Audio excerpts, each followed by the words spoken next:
Hello friends, आप सबका स्वागत है आपके अपने YouTube channel let's learn geography में। फ्रेंड्स, अब तक हमने अपनी ज्योग्राफी की 4 यूनिट्स कंप्लीट कर ली हैं, जिसमें हमने जियोमॉर्फोलॉजी, क्लाइमेटोलॉजी, ओशनोलॉजी और इन्वायरमेंटल ज्योग्राफी पढ़ा है। आज हम 5th यूनिट स्टार्ट कर रहे हैं, जिसमें पढ़ेंगे जनरल ज्योग्राफी। तो चलिए स्टार्ट करते हैं। आज का हमारा टॉपिक है लैटिट्यूड्स एंड लॉन्गिट्यूड्स, यानी कि अक्षांश और देशांतर रेखाएं। हम सब जानते हैं, हम है ना 6th क्लास से पढ़ने लगे थे कि अक्षांश रेखाएं कौन सी होती हैं, देशांतर रेखाएं कौन सी होती हैं। लेकिन आज हम ये नहीं पढ़ेंगे कि ये अक्षांश है, ये देशांतर है। हम एक एक क्वेश्चन लेके चलेंगे और इस टॉपिक से जो भी क्वेश्चन बनेंगे ना, वो आज की वीडियो में सारे के सारे कवर हो जाएंगे। लॉन्गिट्यूड से लैटिट्यूड से कोई भी ऐसा क्वेश्चन नहीं होगा जो बाहर से आए इस टॉपिक के अलावा, ठीक है। तो देखिए, सबसे पहले है अक्षांश रेखाएं। जो ग्लोब पर समानांतर खींची जाती है ना, वो रेखाएं कहलाती हैं अक्षांश रेखाएं। क्वेश्चन आ जाए, ग्लोब पर समानांतर खींची गई रेखाएं क्या कहलाती हैं? अक्षांश रेखाएं कहलाती हैं। अच्छा फ्रेंड्स, अगला है देशांतर रेखाएं। ग्लोब पर जो उत्तर ध्रुव को दक्षिण ध्रुव से मिलाने वाली रेखाएं होती हैं ना, वो कहलाती हैं देशांतर रेखाएं या फिर लॉन्गिट्यूड्स। यहाँ तक तो हम सब जानते हैं ये क्या है। आगे देखिए, ये हमारा जो डायग्राम है ना, इससे हम समझते हैं।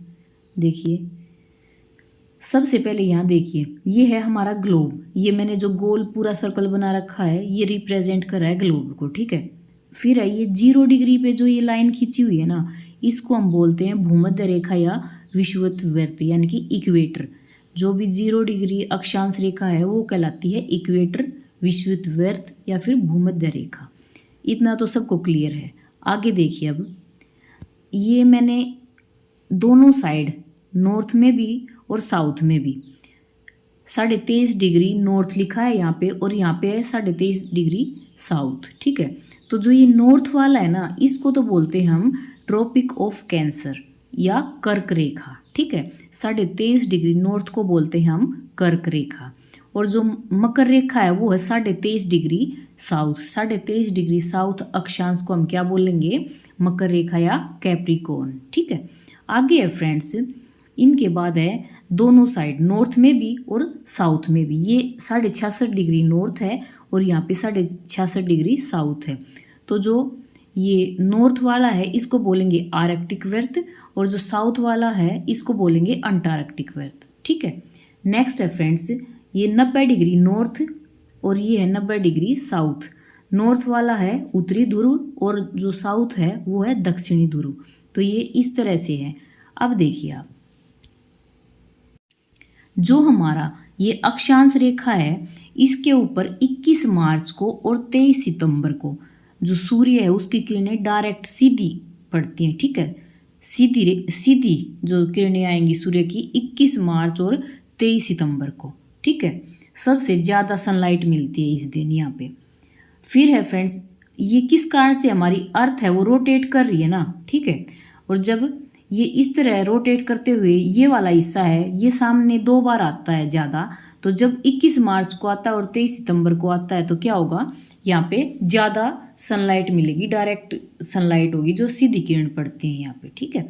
फिर है हमारी अर्थ तो रोटेट कर ही रही है, तो फिर जब ये वाला जो कर्क रेखा है ना, इस वाला हिस्सा आएगा 21 जून को सूर्य के डायरेक्ट सामने। तो 21 जून को कर्क रेखा पर सूर्य की सीधी किरणें पड़ती हैं फ्रेंड्स, ठीक है। फिर अर्थ है वो फिर ऐसे मूव करके फिर से आ रही है।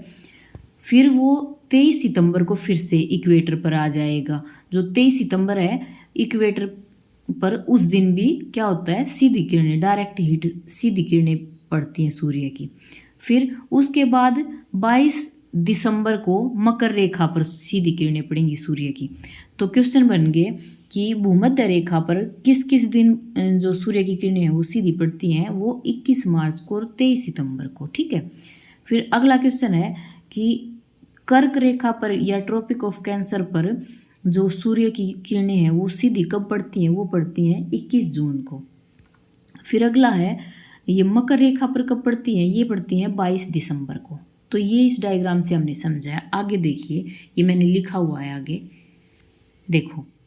सबसे पहले हमने क्या लिखा है? सूर्य की किरणें 21 मार्च को भूमध्य रेखा पर सीधी पड़ती हैं, ठीक है। फिर उसके बाद 21 जून को कर्क रेखा पर सीधी पड़ती हैं। 23 सितंबर को भूमध्य रेखा पर सीधी पड़ती हैं और 22 दिसंबर को मकर रेखा पर सीधी पड़ती हैं। इसका मतलब देखिए, जो कि उत्तर में क्या है हमारी कर्क रेखा है 23.5 डिग्री पे, और दक्षिण में है मकर रेखा 23.5 डिग्री पे। तो कर्क रेखा पे सूर्य कब पड़ा, सूर्य की किरणें कब पड़ी सीधी, ये पड़ी 21 जून को, और मकर पर 22 दिसंबर को। अच्छा, फिर एक क्वेश्चन ये रह गया कि इक्वेटर पर सूर्य की किरणें कब पड़ती हैं, 2 बार, 21 मार्च को और 23 सितंबर को इक्वेटर पर भूमध्य रेखा पर सूर्य की किरणें सीधी पड़ती हैं। ठीक है, आगे देखिए, ये क्या कह रहा है यहाँ पे, जब सूर्य कर्क रेखा पर सीधी किरणें पड़ती है ना सूर्य की, तो उत्तरी ध्रुव में 6 महीने का दिन और दक्षिण ध्रुव में 6 महीने की रात होती है। इसका क्या मतलब है, देखिए यहाँ देखिए इस डायग्राम से, जब भी सूर्य की किरणें यहाँ पे 23.5 डिग्री पे पड़ रही है ना, सीधी किरणें पड़ रही हैं, तो यहाँ क्या है, यहाँ पे तो है ज़्यादा धूप मिल गई, बड़ा दिन है यहाँ, ठीक है। लेकिन इसी के विपरीत जो यहाँ है, ये वाला जो पोल हो गया, कर्क रेखा है ना, यहाँ पे तो है 6 महीने का दिन उत्तरी गोलार्ध में, ठीक है, और जो दक्षिणी गोलार्ध है वहाँ पे है 6 महीने की रात। इसी तरह से उल्टा होता है, जब मकर रेखा पर सीधा सूर्य चमकेगा तो जो दक्षिणी ध्रुव होगा वहाँ पे 6 महीने का दिन होगा, और जो उत्तरी ध्रुव होगा वहाँ पे 6 महीने की रात होगी। एक दूसरे से विपरीत है ये। आगे है, उत्तरी गोलार्ध का सबसे बड़ा दिन कब होता है, उत्तरी गोलार्ध में 21 जून को, उत्तरी गोलार्ध में कब चमकता है सूर्य, सबसे जो सीधी किरणें पड़ती हैं वो 21 जून को पड़ती है ना, तो हम उत्तरी गोलार्ध में जो सबसे बड़ा दिन मानते हैं वो कब है, 21 जून को, क्योंकि यहाँ पे उस दिन सीधी किरणें पड़ी, यानी कि ज़्यादा सनलाइट आई है, यहाँ पे बड़ा दिन हुआ है। ठीक है, उत्तरी गोलार्ध का सबसे छोटा दिन कब है, 22 दिसंबर, और इनका एक दूसरे का ये उल्टा हो गया कि 21 जून को उत्तरी गोलार्ध का तो सबसे बड़ा दिन होगा और दक्षिणी गोलार्ध का छोटा दिन होगा।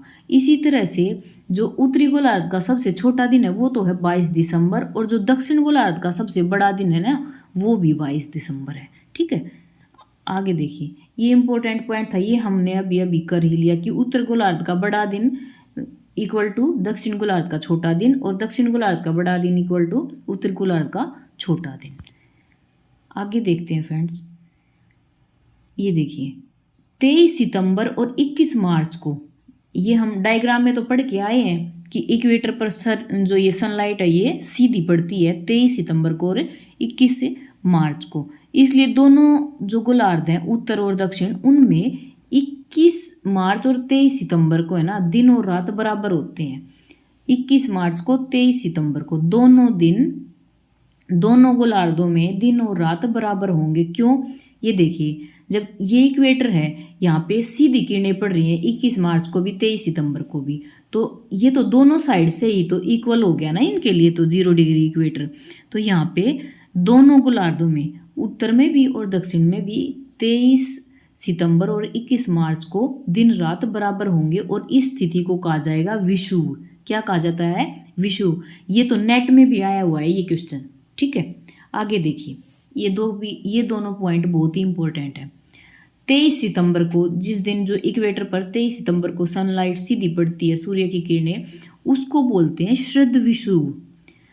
श्रद्ध विषुव कब होता है, 23 सितंबर को। और जब 21 मार्च को सीधी लाइट पड़ती है ना सूर्य की इक्वेटर पर, उस 21 मार्च को हम बोलते हैं बसंत विषुव। तो 2 क्वेश्चन ये बन गए हैं।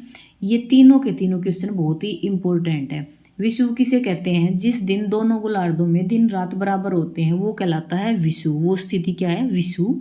अच्छा, शरद विषुव कब आता है, 23 सितंबर को, और बसंत विषुव कब आता है, 21 मार्च को। बहुत इंपॉर्टेंट है, ध्यान से देख लेना। आगे देखिए, ये भी इंपॉर्टेंट क्वेश्चन है, और इसमें है ना बहुत ज़्यादा कन्फ्यूज होते हैं। ये स्टेट में आया था ये क्वेश्चन एक बार। देखिए, अक्षांश रेखाओं की संख्या कितनी होती है, 180 भी काउंट करते हैं और 181 181 भी काउंट करते हैं। अगर मान लो क्वेश्चन में जब ऑप्शन दे रखा है इस तरह से देंगे 179 180 181 और 182 190 दे देंगे, 182, कोई भी इस तरह से ऑप्शन देंगे। तो अगर मान लो 181 है ना तो आपको यही टिक करके आना है, 181 नहीं है तो 180 टिक करेंगे। ठीक है, तो क्या है इसमें, देखिए किस तरह से ये, जैसे ये है अक्षांश रेखा, ये 0 डिग्री इक्वेटर है, 90 तो इधर है और 90 इधर है, कितनी होगी 180 होगी। ठीक है, हमने 0 डिग्री को काउंट नहीं किया तो 90 + 90 होगी 180। अगर हम इस 0 डिग्री को भी काउंट करते हैं ना तो एक बढ़ जाएगी और 181 हो जाएंगी फ्रेंड्स। ठीक है, इसमें यही लिखा हुआ है मैंने, क्या है कि 90 जो 90 रेखाएं हैं वो 0 डिग्री के नॉर्थ में और 90 ही साउथ में है, और 0 डिग्री को मिलाने पर ये हो जाएंगी 181। तो अगर 181 आंसर में है तो हम 181 को ही टिक करेंगे फ्रेंड्स। ठीक है, आगे देखिए। नेक्स्ट है कि जो भूमध्य रेखा है वो विश्व के किन किन देशों से गुजरती है। ठीक है, ये क्वेश्चन आएगा।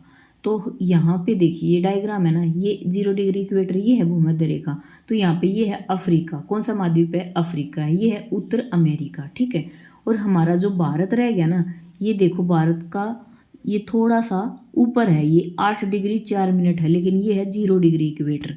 अब देखिए क्वेश्चन कौन से हैं कि जो अफ्रीका महाद्वीप है उसका कौन सा भाग है जिससे ये भूमध्य रेखा जो है ये गुजरती है। ये है साओ टोम व प्रिंसेप, गैबो, कांगो, युगांडा, सोमानिया से लेके और यहाँ तक भूमध्य रेखा गुजरती है। कहाँ से कहाँ तक, ये सारे के सारे नाम है जो Sao Tome, Principe, Gabon, Congo, Uganda और सोमानिया यहाँ से निकलती है। अफ्रीका में ये 0 डिग्री इक्वेटर यानी कि भूमध्य रेखा यहाँ से गुजरती है। एशिया में मालदीव और इंडोनेशिया से गुजरती है। ओशियनिया में किरिबाती और नौरू से गुजरती है। और दक्षिण अमेरिका में इक्वेडोर, कोलंबिया और ब्राज़ील से ये भूमध्य रेखा गुजरती है। तो ये अफ्रीका महाद्वीप, एशिया, ओशियनिया और दक्षिण अमेरिका में जहाँ जहाँ से ये 0 डिग्री इक्वेटर गुजरती है ना, वो वाले देश हैं। आगे देखिए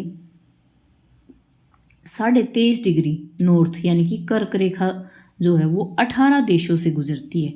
इम्पोर्टेंट है, देखो 23.5 डिग्री नॉर्थ कर्क रेखा किन 18 देशों से गुजरती है, वो है मैक्सिको, अल्जीरिया, मारितानिया, माली, मिस्र, नाइजीरिया, अमीरात, म्यांमार, ताइवान, ओमान, बहमान, चीन, चाड, मोरक्को, बांग्लादेश, सऊदी अरब, भारत और लीबिया। ठीक है, अब इसकी एक ट्रिक है, ऐसे तो हमें याद नहीं होंगे बिना ट्रिक के। ठीक है, कोई ना कोई छूट ही जाएगा। अब ये ट्रिक क्या है ये देखिए आप, ये है मैं अल्जीरिया वाले मामा और माँ के साथ इनाम लेने के लिए यूएई गई तो बताओ चाची ने मोर को बाग में कैसे संभाला या संभाली। ठीक है, ये है। इस ट्रिक से हम इन नामों को याद रख सकते हैं। थोड़ी बड़ी है, इसको 2-4 बार पढ़ लेना, याद हो जाएगी। मैं से मैक्सिको, अल्जीरिया हमने नाम ले लिया। ठीक है, एक माँ से मारितानिया, एक माँ से माली और एक माँ से मिस्र, यहाँ तक हो गए हमारे। फिर है इनाम में न है, इससे नाइजीरिया, मैं से म्यांमार, ये भी हो गया, ये भी हो गया और यहाँ तक ये सारे हो चुके। फिर है लेने के लिए, फिर यूएई आ गया यहाँ पे, ये भी कंप्लीट हो गया। गई तो बताओ, बताओ में बहमान, ताइवान और ओमान, ताइवान, बहमान, ओमान, ये भी हो गए। तो चाची, चा से ये चाड, ची से चीन। फिर अगला है मोर से मोरक्को और बाग में बा से बांग्लादेश, कैसे संभाली, संभाली से सऊदी, भय से भारत, लय से लीबिया। ये सारे के सारे इस तरह से हमारे ये कंप्लीट हो जाएंगे फ्रेंड्स। इस ट्रिक को आप 4-5 बार पढ़ लेना, याद हो जाएगा। क्वेश्चन क्या बनेगा कि जो 18 देश हैं उनमें से जो कर्क रेखा गुजरती है वो कौन से हैं। इनमें से इस तरह 18 के 18 तो नहीं पूछ सकता, लेकिन 3-4 दे देगा और एक कोई अलग दे देगा कि इनमें से कर्क रेखा किस देश में से नहीं गुजरती है, तो उसमें से एक को आपको टिक करना पड़ेगा। ये आएगा इस तरह से। अगला है फ्रेंड्स 23.5 डिग्री साउथ यानी कि जो मकर रेखा है ना, वो कौन से देश से निकलती है, वो 9 देश हैं। देखिए वो कौन से हैं, ये है Argentina, Botswana, Mozambique, Chile, Brazil, ये अगला है पराग्वे, ऑस्ट्रेलिया, नामीबिया, दक्षिण अफ्रीका और मेडागास्कर। अब इनकी ट्रिक क्या है वो भी देखिए आप, ट्रिक से ही लर्न होंगे ये आपको। अर्ज किया बोत्सवाना ने मोजे में चिप डालकर बिना नाम बताए पूरे दक्षिण में मेड बनकर ऑस्ट्रेलिया पहुंचे। ठीक है, क्या है ट्रिक? अर्ज किया बोत्सवाना ने मोजे में चिप डालकर बिना नाम बताए पूरे दक्षिण में मेड बनकर ऑस्ट्रेलिया पहुंचे, ये हैं। और इनको अब हम कैसे कैसे पढ़ेंगे देखिए। ऐसे अर्ज में ए है जो, उससे अर्जेंटीना, बोत्सवाना ऐसे का ऐसे आ गया, मो से मोजाम्बिक, अच्छा फिर चिप में चे से क्या आ गया, चिली आ गया, फिर बिना में बै से आ गया ब्राज़ील, नाम न से आ गया नामीबिया, और पूरा पैसे, इसमें पैसे क्या आ गया पराग्वे, दक्षिण है जो इसमें दक्षिण अफ्रीका आ गया, मेड Madagascar, Australia as it is, ये वाले हो गए हमारे सारे के सारे जो भी जिन देशों से हमारी मकर रेखा गुजरती है वो देश। ये भी इसी तरह से क्वेश्चन बनेगा कि 4 दे देंगे ऑप्शन, इनमें से एक ऐसा होगा जो इन देशों में से नहीं होगा और आपको वही छांटना है कि ऐसा कौन सा देश है जिससे मकर रेखा नहीं गुजरती है इनमें से, ये वाला क्वेश्चन बनेगा। ठीक है, तो ये नाम अच्छे से याद कर लेना, ट्रिक याद हो जाएगी तो नाम भी याद हो जाएंगे। आगे फ्रेंड्स, डोलड्रम, डायरेक्ट क्वेश्चन आता है कि डोलड्रम किसे कहते हैं, तो फिर ये अलग अलग ऑप्शन दिए होंगे। ठीक है, तो जो डोलड्रम है ना वो क्या है, 0 डिग्री से 10 डिग्री नॉर्थ और 10 डिग्री साउथ, इनके बीच में जो वाला ये वाला हिस्सा है ना इसको बोलते हैं डोलड्रम। ठीक है, कौन सी बेल्ट है वो, 0 डिग्री यानी कि भूमध्य रेखा से दोनों अक्षांशों में 10 डिग्री तक, 10 डिग्री नॉर्थ तक 10 डिग्री साउथ तक, ये वाला हिस्सा है, ये कहलाता है डोलड्रम। यहाँ पे क्या है, यहाँ पे निम्न वायुदाब पेटी बनती है और यहाँ पे पूरा साल बारिश भी होती है, सदाबहार वन पाए जाते हैं और विश्व की सबसे अधिक जैव विविधता है जो वो इसी एरिया में पाई जाती है फ्रेंड्स। ठीक है, तो डोलड्रम किसे कहते हैं, 0 डिग्री से 10 डिग्री उत्तर और दक्षिण अक्षांशों के बीच वाला जो भी पेटी होती है ना उसको कहते हैं डोलड्रम। ठीक है, आगे है 23.5 डिग्री जो कर्क रेखा है वो इंडिया में कौन से स्टेट से गुजरती है, यानी कि जो कर्क रेखा है वो भारत में कौन से 8 राज्यों से गुजरती है वो बताइए।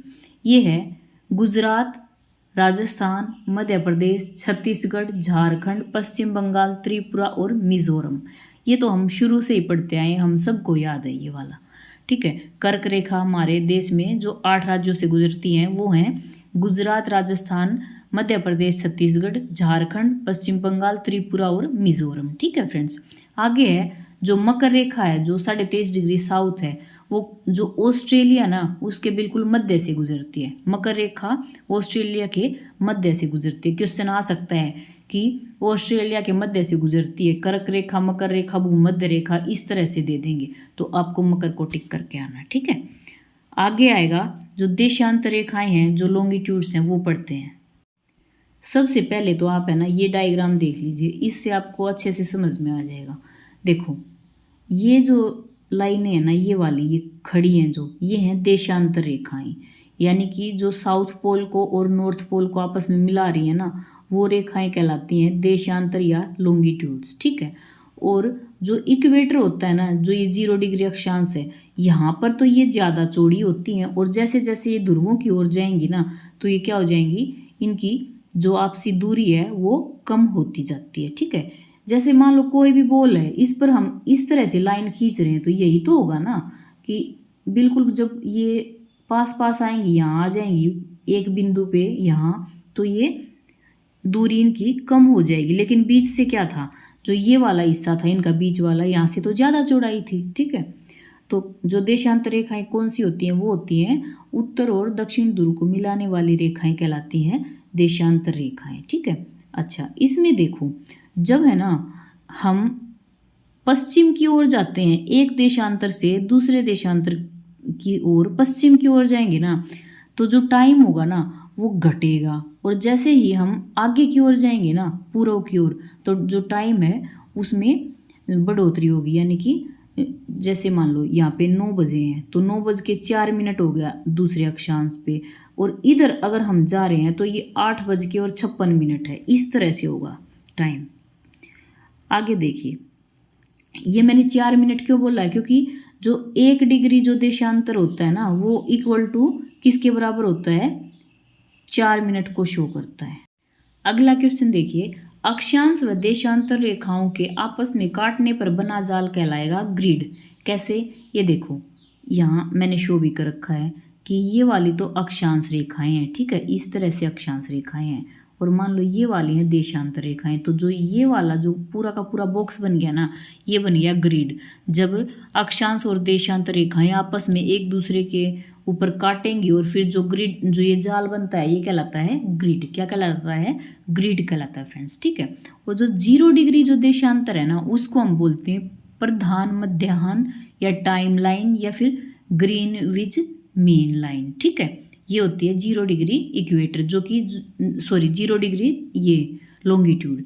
जो देशांतर रेखा है ना 0 डिग्री, इसी से ही हमने क्या है, जो टाइम है वो माना हुआ है। और ये कहाँ पे है, ये जो प्रधान मध्याह्न जो रेखा है ना, ये लंदन शहर है जो, उसमें बिल्कुल उस शहर के अंदर से गुजरती है, और हमने वहीं से ही टाइम का जो निर्धारण है वो किया हुआ है फ्रेंड्स, ठीक है। ये देखिए, जो देशांतर रेखाएं हैं उनकी संख्या कितनी है, देशांतरों की संख्या है 360। कितनी है देशांतरों की संख्या, 360 है। और 0 डिग्री देशांतर का और क्या नाम है, प्रधान मध्याह्न, ग्रीनविच मीन टाइम लाइन, या फिर ये प्रधान मध्याह्न ग्रीनविच लाइन, ठीक है। इस तरह से हम इसके नामों को जानते हैं। आगे है जो 0 डिग्री देशांतर, जो कि अभी अभी हम पढ़ के आए हैं ना, GMT यानी कि ग्रीनविच मीन ये लाइन टाइम, ठीक है। ये लंदन के ग्रीनविच शहर के अंदर से गुजरती है, और यहीं से हमने क्या किया हुआ है, जो टाइम है, समय है, उसका निर्धारण किया है। 0 डिग्री देशांतर से ईस्ट की ओर जाने पर टाइम बढ़ता है और वेस्ट की ओर जाने पर घटता है। ये हमने अभी अभी डायग्राम में पढ़ा था। जैसे जैसे हम 0 डिग्री देशांतर से ईस्ट की ओर जाएंगे तो टाइम बढ़ता जाएगा। एक देशांतर इक्वल टू 4 मिनट, ठीक है। एक देशांतर, 1 डिग्री देशांतर 4 मिनट के बराबर होगा फ्रेंड्स, ठीक है। भारत का समय लंदन के ग्रीनविच से ही निर्धारित किया हुआ है, और वैसे ये भारत वाला है ना जो, ये लंदन से क्या है, 5.5 घंटे आगे है, ठीक है। इसका मतलब क्या हुआ, हम लंदन से 5.5 घंटे आगे है, तो हम उनसे पूर्व की ओर हो गए, ठीक है। आगे है, ये अभी मैंने आपको बताया ही था कि 1 डिग्री देशांतर इक्वल टू 4 मिनट। ये क्वेश्चन बहुत आता है, और ये क्वेश्चन तो क्या ही आएगा, आपको है ना एक सम सोल्व करने के लिए दे देंगे, फिर आपको ये वाला फॉर्मूला लगाना पड़ेगा कि 1 डिग्री इक्वल टू 4 मिनट। कुछ मान लो जितनी भी डिग्री है, इतने डिग्री पर इतना समय है, तो इतने डिग्री पर कितना समय होगा इस टाइम पे, ठीक है। इस तरह से क्वेश्चन आएगा, फिर आपको निकालना होगा इन देशांतर को काउंट करके, इनको काउंट करेंगे फिर हम निकालेंगे। अगला है 0 डिग्री देशांतर रेखा वैश्विक संगठन द्वारा 1984 में अपनाई गई थी टाइमलाइन के रूप में। जो भी वैश्विक संगठन ने टाइमलाइन निर्धारित की थी ना, ये 0 डिग्री इक्वेटर 0 डिग्री ये देशांतर, ये 1984 में अपनाई थी फ्रेंड्स, ठीक है। आगे है, विश्व के 6 देशों में से गुजरती है ये जो 0 डिग्री ये है देशांतर।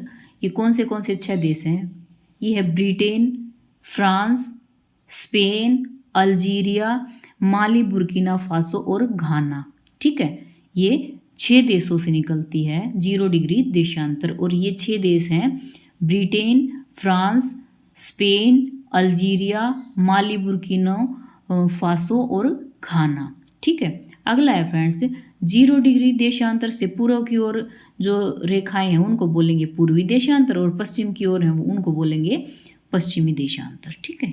ये तो हम सब जानते हैं। आगे है, घाना की वह कौन सी झील है जिसे 0 डिग्री देशांतर ग्रीनविच रेखा 2 भागों में बांटती है।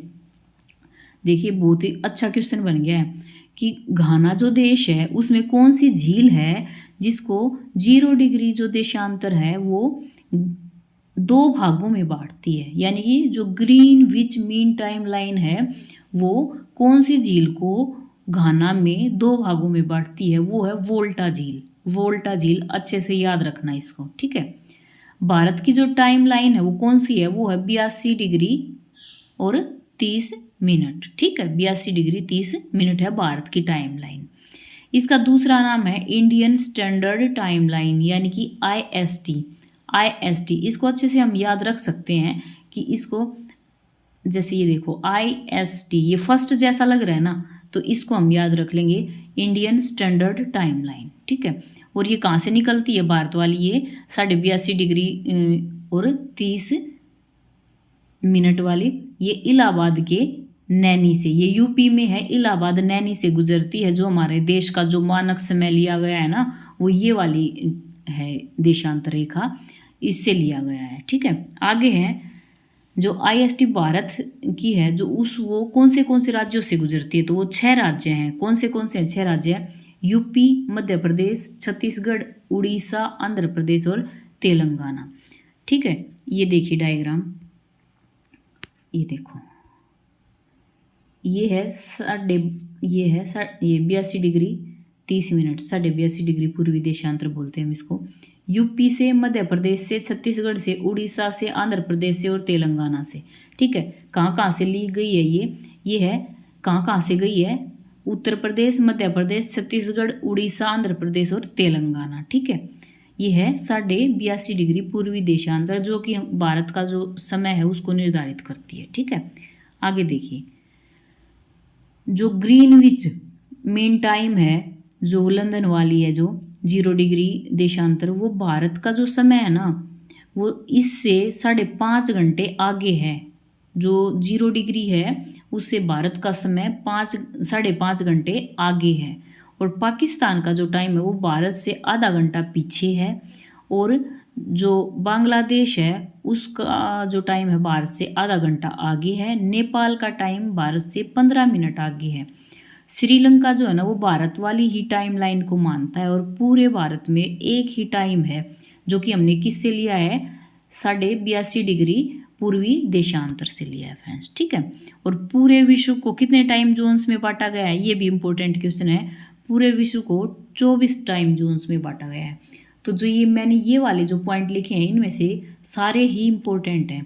भारत का समय ग्रीनविच से कितना आगे है, 5.5 घंटे।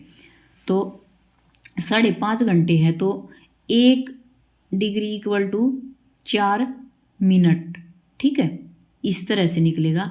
तो जितना आगे है ना, तो वो डिग्री को हम काउंट कर लेंगे, उस हिसाब से हमें और टाइम निकालना होगा। ठीक है, एक क्वेश्चन मैं करवाऊंगी इसका आगे बाद में टाइम से रिलेटेड, फिर आपको ये समझ में भी आ जाएगा। और दूसरा क्वेश्चन एक ये वाला है ना, जो श्रीलंका है वो किसके टाइम को मानता है, ये इंडिया के टाइम को मानता है। ठीक है, और पूरे भारत में एक ही टाइम है, एक ही टाइम जोन है। और जो पूरा विश्व है उसको 24 टाइम जोन्स में बांटा गया है फ्रेंड्स। ठीक है, अगला पॉइंट है, ये भी बहुत इंपॉर्टेंट है, देखना।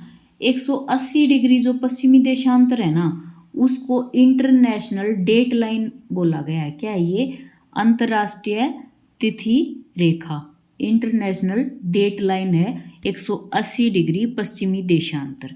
ये है ना, किसी भी कोई भी जो महाद्वीप है ना उसको नहीं छूती है। ये 180 डिग्री वाली जो पश्चिमी देशांतर है, ये महासागरों के ऊपर से ली गई है। ठीक है, किसी भी देश की सीमा को नहीं छुएगी, ये केवल और केवल महासागरों के ऊपर से ली गई है। और इसकी शेप है ना, देखो ये वाली शेप है इसकी, ये इस तरह से है कुछ।